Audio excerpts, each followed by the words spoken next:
نحمده ونصلي على رسوله الكريم اما بعد فاعوذ بالله من الشيطان الرجيم بسم الله الرحمن الرحيم رب اشرح لي صدري ويسر لي امري واحلل عقدة من لساني يفقهوا قولي رب زدني علما اللهم فقهنا في الدين اللهم انا نسألك حبك وحب من يحبك والعمل الذي يبلغنا حبك اللهم ارزقنا اخلاص الہی آمین۔ لیسن نمبر 66 سورۃ النساء آیت نمبر 135 سے لے کر 147 تک۔ اس لیسن کو ہم نے آیت نمبر 140 تک مکمل کر لیا ہے، یعنی 140 تک ہم پڑھ چکے ہیں۔ انشاءاللہ آگے سے شروع کریں گے۔ بات یہ ہو رہی تھی کہ اللہ سبحانہ تعالیٰ منافقین کو اور کافروں کو جہنم میں ایک ساتھ رکھے گا، ایک ہی سزا دے گا، اور اس کی وجہ ہم نے یہ پڑھی تھی کہ منافقوں کے وہی کافروں والے کام، شوق، عمل اور سوچیں ہیں۔ آگے اللہ سبحانہ تعالیٰ فرماتے ہیں الذین، وہ لوگ یتربصون جو انتظار کر رہے ہیں، بکم تمہارا۔ یتربصون کا لفظ را با صاد سے ہے، معنی انجام کار کی طاق میں رہنا، اس بات کا انتظار کرنا کہ نتیجہ کیا نکلتا ہے۔ الذین یتربصون بکم، وہ لوگ جو انتظار کر رہے ہیں تمہارا، یعنی منافق اس بات کا انتظار کر رہے ہیں کہ مسلمان برے حالات سے دوچار ہوں، ان کی حکومت زوال پذیر ہو جائے اور کافروں کو ان پر غلبہ حاصل ہو جائے۔ فَإِن، پھر اگر کانا ہو لکم تمہارے لیے فتح، کوئی فتح، اگر تم مسلمانوں کو کوئی فتح نصیب ہوتی ہے من اللہ، اللہ کی طرف سے، قولو، وہ کہتے ہیں یعنی منافق کہتے ہیں، الم، کیا نہیں، نکن، تھے ہم، معکم، تمہارے ساتھ۔ اگر اللہ مسلمانوں کو فتح نصیب کرتا تو فوراً منافق جا کر کہتے کہ کیا ہم تمہارے ساتھ نہیں تھے؟ تمہاری فتح میں ہماری بھی ایفرٹس ہیں، یعنی جو تم نے کامیابی حاصل کی ہے اس میں ہماری بھی کوششیں ہیں، اس لیے مال غنیمت میں بھی ہمارا حصہ ہونا چاہیے۔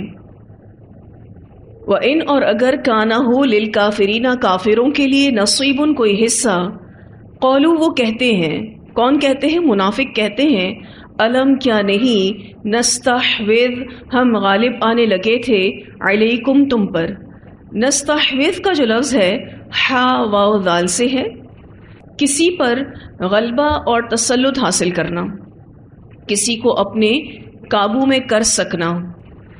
وَنَمْنَعْكُمْ، اور ہم بچا رہے تھے تم کو، یعنی یہ منافق کہہ رہے تھے کافروں کو کہ ہم تمہیں بچا رہے تھے من المؤمنین، مومنوں سے۔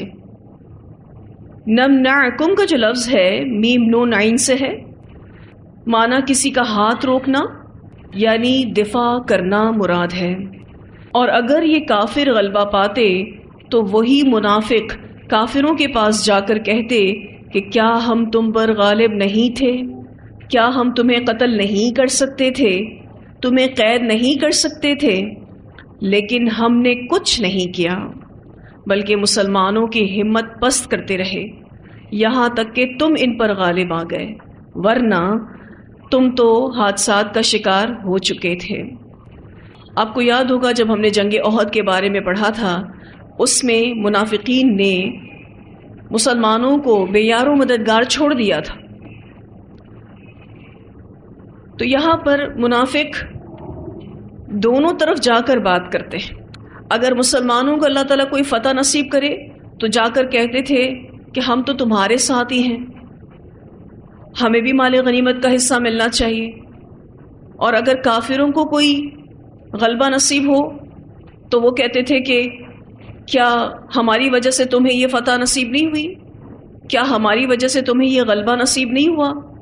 ہم چاہتے تو تم پر غالب آ سکتے تھے، ہم چاہتے تو تمہیں قتل کر سکتے تھے، قید کر سکتے تھے، لیکن ہم نے تمہیں مومنین سے بچایا۔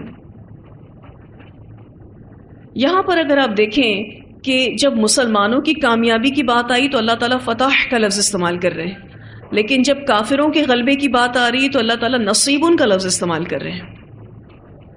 اگر آپ ان دونوں لفظوں کو سرکل میں لے لیں، فتح کا لفظ اور نصیب کا لفظ، فتح کے لفظ میں تعظیم اور نصیب کے لفظ میں تحقیر کی طرف اشارہ ہے۔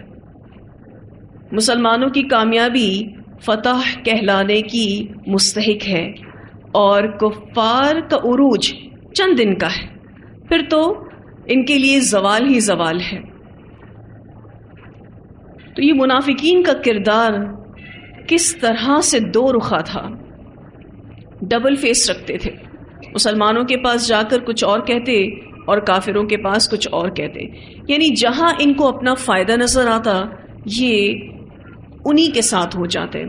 فاللہ پس اللہ تعالیٰ یحکم فیصلہ کرے گا بینکم تمہارے درمیان یوم القیامتی قیامت کے دن، اللہ تعالیٰ قیامت کے دن ان کے درمیان فیصلہ کرے گا۔ ولن اور ہرگز نہیں یجعل اللہ بنائے گا اللہ تعالیٰ للکافرین کافروں کے لیے علی المؤمنین مومنوں پر سبیلا کوئی راستہ،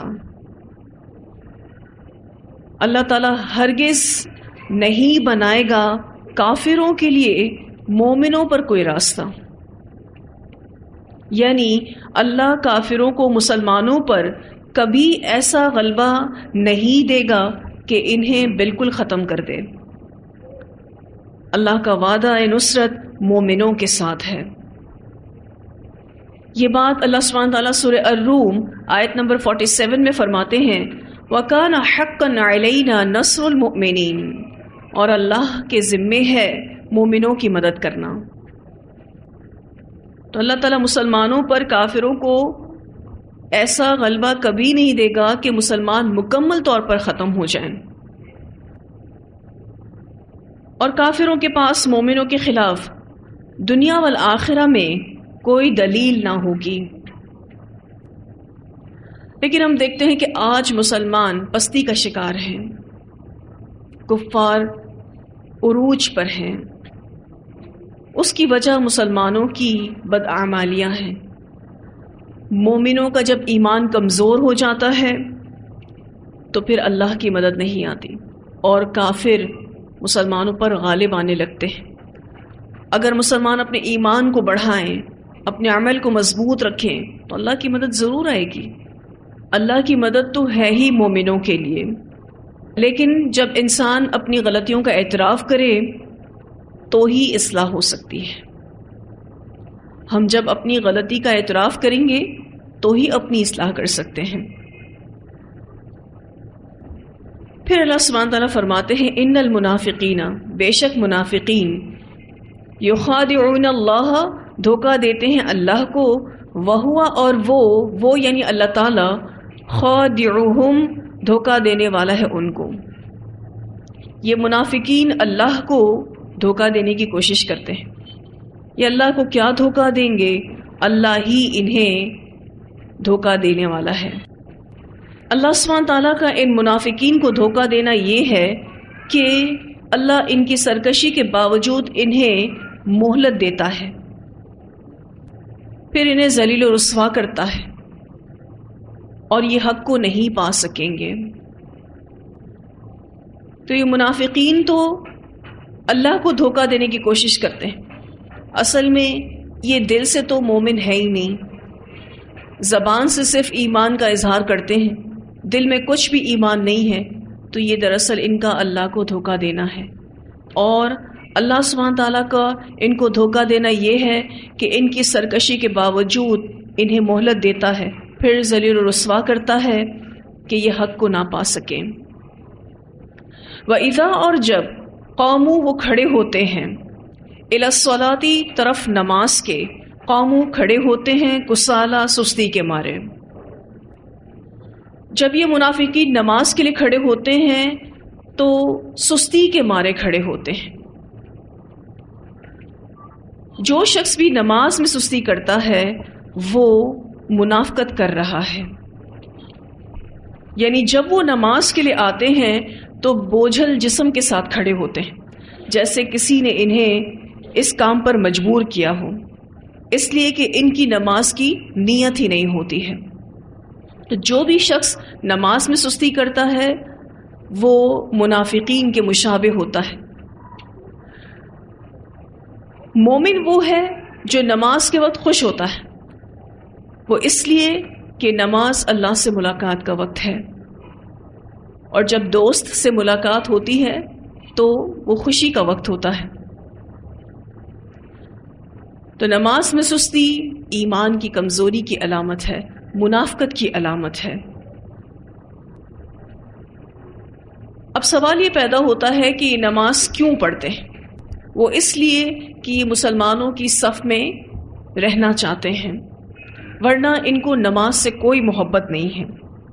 اس لیے جن نمازوں میں چھپنے کی گنجائش ہوتی ہے اس میں وہ غیر حاضر رہتے ہیں، جیسے کہ عشاء کی نماز اور فجر کی نماز۔ ہم سب جانتے ہیں کہ منافقین پر یہ دو نمازیں بہت بھاری ہوتی ہیں، ایک فجر اور دوسری عشاء۔ اس بارے میں ایک روایت آتی ہے، نبی اکرم صلی اللہ علیہ وسلم نے فرمایا، منافقوں پر سب سے بھاری نماز عشاء اور صبح کی نماز ہے، تاہم اگر انہیں معلوم ہو جائے کہ ان میں کس قدر اجر و ثواب ہے تو یہ ان میں ضرور شریک ہوں، خواہ گھٹنوں کے بل چلتے ہوئے ہی آنا پڑے۔ میں چاہتا ہوں کہ میں نماز کا حکم دوں، آپ صلی اللہ علیہ وسلم نے فرمایا کہ میں چاہتا ہوں کہ نماز کا حکم دوں، پھر اقامت کہی جائے اور میں کسی دوسرے آدمی کو حکم دوں کہ وہ نماز پڑھائے، اور میں اپنے ساتھ کچھ ایسے لوگوں کو لے کر جاؤں جس کے پاس ایندھن کے گٹھے ہوں، پھر جو لوگ نماز کے لیے نہ آئے ہوں ان کے گھروں کو آگ سے جلا دوں۔ اسے بخاری نے روایت کیا ہے۔ تو منافقین پر یہ عشاء اور فجر کی نماز بھاری ہوتی ہے۔ عشاء کی نماز چونکہ دن کے آخری وقت کی نماز ہے اور ویسے بھی انسان کو تھکن لاحق ہوتی ہے، تو ایسے میں اگر انسان اپنے آپ کو فریش نہ کرے، اللہ کے لیے خالص نہ کرے، تو نماز میں سستی آ سکتی ہے۔ اور اسی طرح سے فجر کی نماز، اس وقت عمومی طور پر لوگ سو رہے ہوتے ہیں، اٹھتے نہیں ہیں، تو وہ نیند کا غلبہ بھی نماز میں سستی لاتا ہے، اور یہ دونوں نمازیں صرف اور صرف منافق پر بھاری ہیں۔ مومن کا معاملہ تو یہ ہے کہ جب نماز کا وقت آتا ہے تو وہ خوش ہوتا ہے۔ انشاءاللہ آپ سورۃ المؤمنون میں پڑھیں گے کامیاب لوگوں کے بارے میں۔ اللہ سبحانہ تعالیٰ فرماتے ہیں، قد افلح المؤمنون، تحقیق فلاح پا گئے مومن، الذین هم فی صلاتهم خاشعون، وہ لوگ جو اپنی نمازوں میں خشوع اختیار کرتے ہیں۔ یہ سورۃ المؤمنون کی آیت نمبر 1 اور 2 ہے۔ اسی طرح سے آیت نمبر 9 سورۃ المؤمنون میں آتا ہے، والذین هم علی صلواتهم یحافظون، یہ وہ لوگ ہیں جو اپنی نماز کی حفاظت کرتے ہیں، جو نماز میں خشوع اختیار کرتے ہیں، جو اپنی نماز کی حفاظت کرتے ہیں، وہ مومن ہیں اور وہی فلاح پائیں گے۔ سورۃ توبہ میں ان منافقین کے بارے میں آتا ہے، ولا یأتون الصلاۃ الا وهم کسالى، اور نہیں وہ آتے نماز کے لیے مگر یہ کہ سستی کے ساتھ۔ سورۃ توبہ کی آیت نمبر 54 تھی۔ تو مومن نماز کے وقت خوش ہوتا ہے، لیکن منافق کا دل کٹتا ہے، وہ سستی کے مارے ایک ہی جگہ بیٹھا رہتا ہے، اور جب نماز بالکل آخر وقت پہ پہنچ جاتی ہے تو وہ اس کو ادا کرتا ہے۔ اس بارے میں ایک روایت آتی ہے، سیدنا انس بن مالک رضی اللہ تعالیٰ عنہ بیان کرتے ہیں کہ رسول اللہ صلی اللہ علیہ وسلم نے فرمایا، یہ منافقوں کی نماز ہے، یہ منافقوں کی نماز ہے، یہ منافقوں کی نماز ہے، کہ منافق بیٹھ کر سورج کا انتظار کرتا رہتا ہے، حتیٰ کہ جب وہ یعنی سورج شیطان کے سینگوں کے درمیان ہو جاتا ہے تو یہ کھڑے ہو کر 4 ٹھونگے مار لیتا ہے اور ان میں اللہ کا ذکر بہت کم کرتا ہے۔ اسے مسلم نے روایت کیا ہے۔ یعنی اس کی سستی آپ دیکھیں کہ نماز کو بالکل آخر وقت میں پڑھتا ہے، اور پڑھتا بھی جلدی جلدی، اللہ کا ذکر کم کرتا ہے۔ جیسے کہ ہم نے پڑھا کہ جہاں عشاء اور فجر کی نماز منافقین پر بھاری ہے، اس حدیث سے پتہ چلتا ہے کہ عصر کی نماز بھی اس پر بھاری ہے، کیونکہ وہ دیر سے پڑھ رہا ہے، اور عصر کی نماز دیر سے پڑھنا بھی نفاق ہے، منافقت ہے۔ اور جلدی جلدی نماز پڑھنا. آپ دیکھیں تو 4 رکعت میں 8 سجدے ہوتے ہیں، لیکن اس حدیث میں آیا ہے کہ 4 ٹھونگے مار لیتا ہے، یعنی اس کو 8 سجدے بھی کاؤنٹ نہیں کیا گیا. 2 سجدوں کو کیا کاؤنٹ کیا گیا ہے؟ 1 ٹھونگا. تو جلدی جلدی نماز پڑھنا، نماز دیر سے پڑھنا، نمازوں میں سستی کرنا، یہ سب منافقت ہے. اچھا، ضروری نہیں کہ کوئی انسان مسلسل یہ کام کر رہا ہو، لیکن جب کبھی سستی آنے لگے تو خود سے کہنا چاہیے کہ کہیں میں منافق تو نہیں ہو رہی، کیونکہ قرآن پاک میں تو نماز میں سستی کرنے والا منافق ہے، یہ بتایا گیا ہے. جب کبھی جلدی جلدی نماز پڑھیں تو خود سے کہنا چاہیے کہ کہیں میں منافق تو نہیں ہو رہی. ایکچولی ہم وہ ریئل فیس اپنا خود کو دکھاتے ہی نہیں. نماز کی کوالٹی سے ایمان کا پتہ چلتا ہے. نماز یوں سمجھ لیجئے کہ تھرمامیٹر ہے جس سے آپ کو آپ کے ایمان کی حرارت کے بارے میں پتہ چلتا ہے کہ ایمان کی کتنی گرمی ہے ہمارے اندر. وَإِذَا قَامُوا إِلَى الصَّلَاةِ قَامُوا كُسَالَىٰ. جب تک میں نے نماز نبوی نہیں پڑھی تھی، یا آپ یوں کہہ لیجئے کہ جب تک رسول اللہ صلی اللہ علیہ وسلم کا وہ مسنون طریقہ نہیں پڑا تھا نماز کا، آپ یقین کیجئے نماز میں وہ خشوع و خضوع تھا ہی نہیں. بچپن سے الحمدللہ والد صاحب نے نماز کی عادت تو کروائی، لیکن بس جو سیکھا ویسے پڑھتے رہے. جب اللہ تعالیٰ نے قرآن پڑھنے کے بعد یہ شعور دیا کہ اپنی عبادتوں کو ہر اعتبار سے چیک کرنا ہے کہ وہ رسول اللہ صلی اللہ علیہ وسلم کے مطابق ہیں یا نہیں، تو جب نماز کے بارے میں ساری ڈیٹیلز معلوم کی، ایک ایک حدیث کو پڑھا، تو الحمدللہ نماز کے ساتھ ایک اٹیچمنٹ فیل ہونا شروع ہو گئی. جب تک ہمارے پاس علم نہیں ہوتا نا، تب تک نماز میں بہتری نہیں آ سکتی، اور جب تک ہمارے اندر ناسمجھی ہوتی ہے، شعور نہیں ہوتا، تب تک بھی نماز میں بہتری نہیں آ سکتی. تو لا علمی اور ناسمجھی بھی منافقت ہے.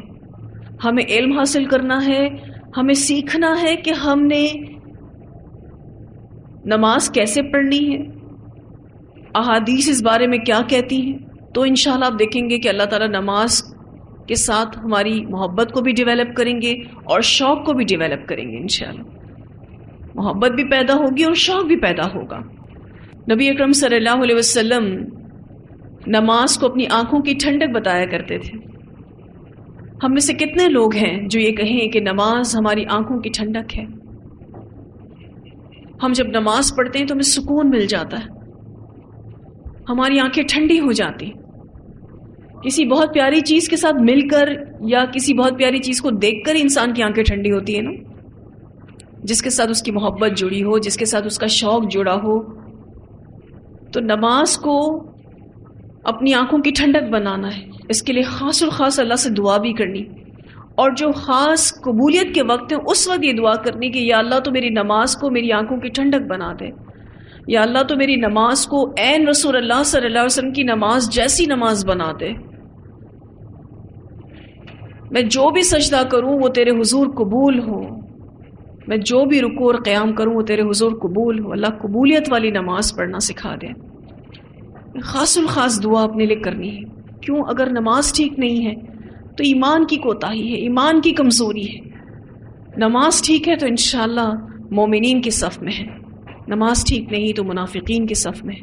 ہم میں سے کوئی بھی منافقین کی صف میں ہونا نہیں چاہتا، کوئی بھی نہیں ہونا چاہتا.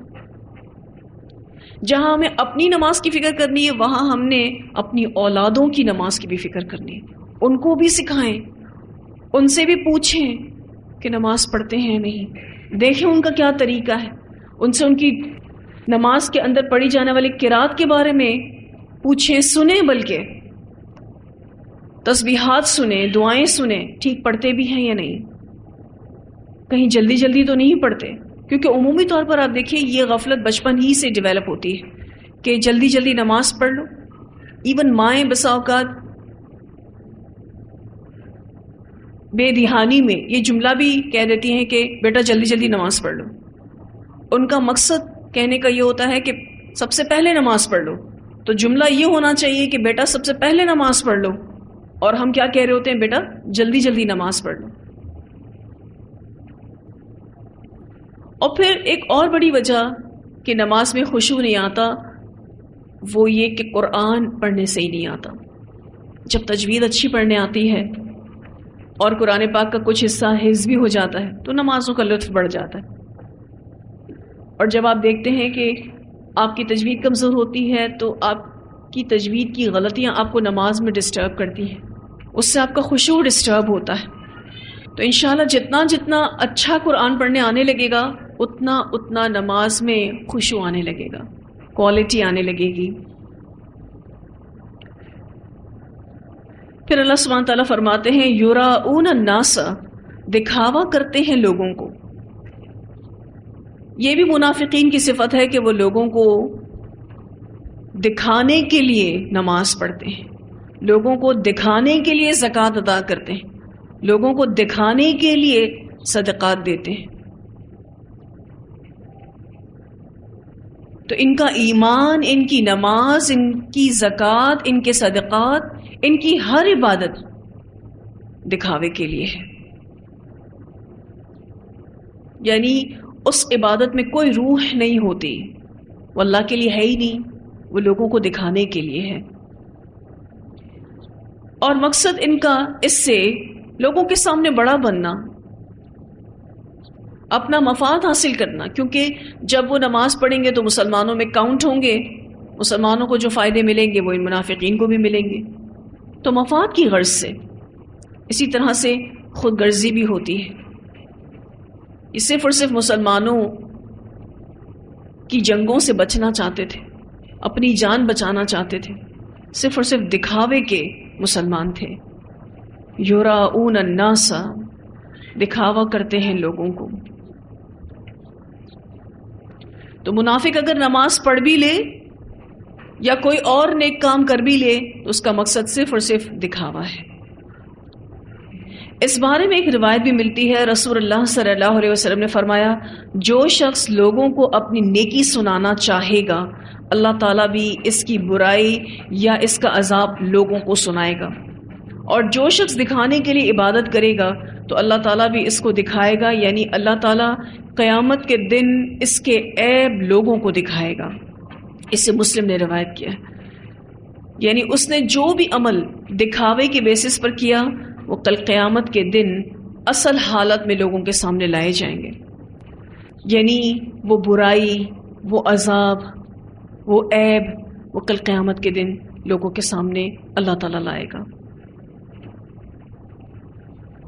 ایک اور روایت آتی ہے، رسول اللہ صلی اللہ علیہ وسلم نے فرمایا کسی نیک کام کے نتیجے میں جو شخص شہرت کا طالب ہو اللہ تعالیٰ اس کی بدنیتی قیامت کے دن سب کو سنا دے گا. اور اسی طرح جو شخص لوگوں کو دکھانے کے لیے نیک کام کرے اللہ بھی قیامت کے دن اس کو لوگوں کو دکھلا دے گا. اسے بخاری نے روایت کیا ہے.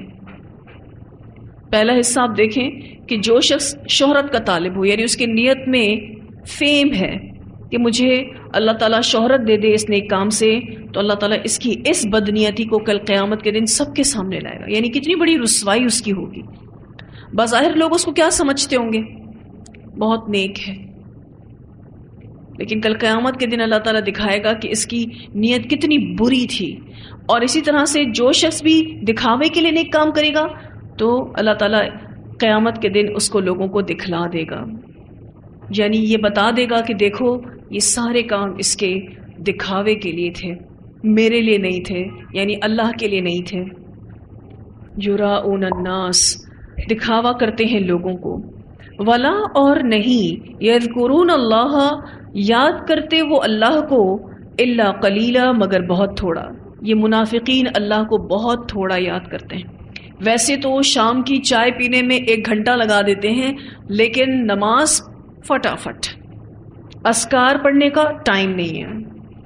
یوں گپ شپ لگانے کسی کے ساتھ بیٹھے تو وقت کا احساس ہی نہیں رہا. کسی پارٹی میں چلے گئے، کسی دعوت میں چلے گئے تو گھنٹے کیسے گزر گئے پتہ ہی نہیں چلا. کہیں گھومنے پھرنے چلے گئے، کوئی مسئلہ نہیں ہے، بہت وقت ہے ہمارے پاس. جب بات آتی ہے اذکار کی جب بات آتی ہے نماز کو خشوع و خضوع کے ساتھ پڑھنے کی تو ہمارے پاس وقت نہیں ہے۔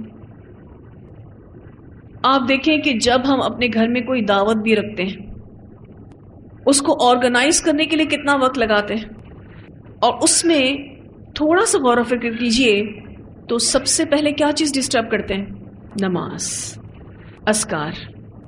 کیوں؟ وہ تو کوئی دیکھنے نہیں آ رہا نا، نماز تو کسی کو نظر نہیں آ رہی، اذکار تو کسی کو نظر نہیں آ رہے، تو اس کی کوالٹی جیسی بھی ہو، جو چیز لوگوں کے سامنے آنے والی ہے اس کے لیے ہم بڑا پلان کرتے ہیں۔ بسا اوقات ہم نماز پڑھ رہے ہوتے ہیں اور ہمارے آس پاس آ کر کوئی بیٹھ جاتا ہے تو ہماری نماز کی کوالٹی نیچے سے یوں اوپر جاتی ہے، اس بات کے احساس کے ساتھ کہ ہمیں کوئی نماز پڑھتے ہوئے دیکھ رہا ہے۔ تو آپ کا کیا خیال ہے؟ یہ نماز اللہ کے لیے تھی؟ یہ نماز لوگوں کو دکھانے کے لیے تھی؟ اور یقین کیجئے یہ ریاکاری اتنی خفیہ طریقے سے ہمارے اندر آتی ہے، پتہ بھی نہیں چلتا، اور انسان ریاکار ہو جاتا ہے۔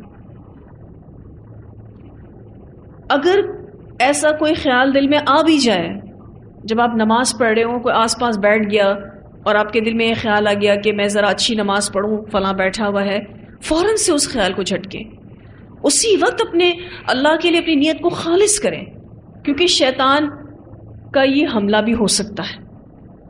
شیطان کو یہ تو پتا ہے آپ نماز نہیں چھوڑیں گے، تو شیطان بس اب یہ کوشش کرے گا کہ نماز کس طرح سے ضائع کی جائے، کس طرح سے اس کا اجر کم کیا جائے۔ ایک کوشش کر کے دیکھیں گے کہ جیسے ہی ہم اپنی نماز مکمل کریں گے فوراً سے نہیں اٹھیں گے، جو فرض نماز کے بعد کے اذکار ہیں وہ پڑھ کر اٹھیں گے انشاءاللہ، الا یہ کہ کوئی ایمرجنسی ہو۔ آپ اس بارے میں غور و فکر کیجئے گا، شیطان آپ کو کوئی نہ کوئی کام یاد دلائے گا اور آپ کو فوراً اٹھائے گا، اور جب آپ فوراً اٹھ جاتے ہیں تو بہت کم لوگ ہی اذکار کی پابندی کر پاتے ہیں۔ آپ اپنی زندگیوں سے بھی اس چیز کا جائزہ لے سکتے ہیں۔ جب آپ تحری کے ساتھ بیٹھے رہتے ہیں اپنی جگہ پر اور آپ باقاعدہ فوکس کرتے ہیں اذکار کے اوپر، تو الحمدللہ وہ آپ مکمل کر کے کھڑے ہوتے ہیں۔ اذکار پڑھنے میں صرف اور صرف کچھ منٹ درکار ہیں، بس وہ کچھ منٹ بھی شیطان ہمیں اللہ کا فرمانبردار بننے نہیں دیتا، اور ہمیں اس صفت میں مبتلا کر دیتا ہے وَلَا يَذْكُرُونَ اللَّهَ إِلَّا قَلِيلًا۔ تو اس آیت میں منافقین کی 4 صفات بیان کی گئی ہیں۔ پہلی صفت ان المنافقین یخادعون اللہ، منافق اللہ کو دھوکہ دیتے ہیں۔ دوسری صفت وَإِذَا قَامُوا إِلَى الصَّلَاةِ قَامُوا قُصَالًا، نماز کے لیے کھڑے ہوتے ہیں تو سستی کے مارے۔ تیسری صفت یراؤون الناس، دکھاوا کرتے ہیں لوگوں کو، یعنی ہر عمل لوگوں کو دکھانے کے لیے کرتے ہیں۔ چوتھی صفت وَلَا يَذْكُرُونَ اللَّهَ إِلَّا قَلِيلًا، اور وہ اللہ کو بہت کم یاد کرتے ہیں۔ آپ انشاءاللہ سیرہ میں بھی پڑھیں گے کہ رسول اللہ صلی اللہ علیہ وسلم نے منافقین کے ساتھ کبھی کوئی جنگ نہیں کی، کبھی کوئی قتال نہیں کیا۔ کیوں؟ کیونکہ منافقت کا علاج جنگ نہیں ہے، قتال نہیں ہے۔ منافقت کا علاج علم ہے۔ اپنی منافقتوں کو پہچاننے کی ضرورت ہے، لوگوں کو اس بارے میں بتانے کی ضرورت ہے کہ منافقت ہے کیا۔ لا علمی اور نا سمجھی میں لوگ منافقت کو اختیار کیے ہوئے ہیں، پتہ بھی نہیں ہوتا۔ تو اللہ سبحانہ تعالیٰ سے خاص الخاص قبولیت کے اوقات میں دعا کرنی ہے کہ اللہ ہمیں تو منافق ہونے سے بچا، کیونکہ منافق تو ایسا انسان ہے جو اللہ کو دھوکہ دیتا ہے، جو اللہ کا سخت نافرمان ہے۔ اللہ ہمیں اس سے ہونے سے بچائے۔ پھر اللہ سبحانہ تعالیٰ فرماتے ہیں مذبذبین بین ذالک، مذبذبین تذبذب میں ہیں، بین ذالک اس کے درمیان۔ مذبذبین کا جو لفظ ہے اس کا معنی ہوتا ہے کنفیوز ہونا، حیران ہونا، تردد میں ہونا. تو یہ منافقین کنفیوز ہیں اس کے درمیان، یعنی منافقین مومنوں اور کافروں کے بیچ میں مذبذب ہیں. ایسے لوگ دنیا کے پیچھے بھاگ رہے ہیں، یہ ایمان اور کفر کے درمیان کنفیوز ہیں. لا الہ ہؤلاء، نہ طرف ان لوگوں کے، ولا الہ ہؤلاء، اور نہ طرف ان لوگوں کے. نہ یہ اصحاب محمد صلی اللہ علیہ وسلم میں سے ہیں اور نہ یہ یہود میں سے ہیں. یہ کہیں کے بھی نہیں رہے، نہ یہ صحابی کہلائے نہ یہ یہود کہلائے. مذبذبین بین ذالک لا الہ ہؤلاء ولا الہ ہؤلاء. وَمَن يُضْلِلِ اللَّهُ، اور جس کو بھٹکا دے اللہ تعالیٰ، فلن تو ہرگز نہیں، تجیدہ تم پاؤ گے، لہو اس کے لیے، سبیلا کوئی راستہ. جو جاننے اور بوجھنے کے باوجود گمراہی میں پڑا ہو، ایسے لوگوں کو اللہ تعالیٰ کی طرف سے سزا یہ ملتی ہے کہ وہ اپنی گمراہی میں مزید پختہ ہوتے چلے جاتے ہیں. تو جس کو اللہ بھٹکا دے اس کے لیے تم کوئی راستہ نہیں پاؤ گے، یعنی اس کے لیے کوئی ہدایت نہیں ہے. یہاں جو یہ بات ہوئی کہ منافقین کنفیوز رہتے ہیں، کفر اور ایمان کے درمیان کنفیوز رہتے ہیں، اس بارے میں ایک روایت آتی ہے، نبی اکرم صلی اللہ علیہ وسلم نے فرمایا، منافق کی مثال اس بکری کی سی ہے جو دو ریوڑوں کے درمیان ماری ماری پھرتی ہے، کبھی اس ریوڑ کی طرف آتی ہے اور کبھی اس ریوڑ کی طرف، اور نہیں جانتی کہ ان دونوں میں سے کس کے پیچھے لگے. اسے مسلم نے روایت کیا ہے. بالکل منافق بھی اس بکری کی طرح ہے، کبھی مسلمانوں میں جانے کی کوشش کرتے اور کبھی یہود میں جانے کی کوشش کرتے، کفار میں جانے کی کوشش کرتے. یہ ادھر ادھر کیوں ہوتے رہتے ہیں؟ کیا وجہ ہے؟ جہاں فائدہ نظر آتا ہے وہاں چلے جاتے ہیں.